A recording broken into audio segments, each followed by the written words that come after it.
ওরে কেউ আমাদের হুলকোকে খবর দে রে, ওই পারে আমাদের এই দানবগুলা থেকে বাঁচাইতে। কেউ যা, শিগগিরই যা। বাবা হুলক, জলদি চল, আমাদের দিঘিতে অনেকগুলা দানব আইছে। তুই জলদি চল বাবা।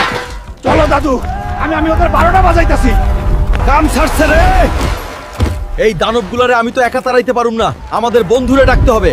আমার অ্যাভেঞ্জার বন্ধুরা, আমার অ্যাভেঞ্জার বন্ধুরা।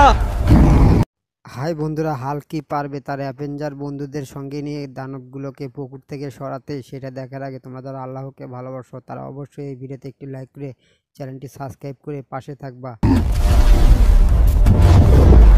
আমার তোমাদের হেল্প লাগবে। বলো হাল্ক, আমাদের কি করতে হবে, কিভাবে সাহায্য লাগবে? আমাদের এই পুকুর থেকে দানবগুলোরে তাড়াইতে হবে। সবাই রেডি হও, চলো চলো সবাই দানবগুলারে শেষ করি। সবাই একসাথে। ধন্যবাদ বন্ধুরা, তোমরা অনেক উপকার করলেন। চলো সবাই, গ্রামের শান্তির জন্য আমরা জিতেছি।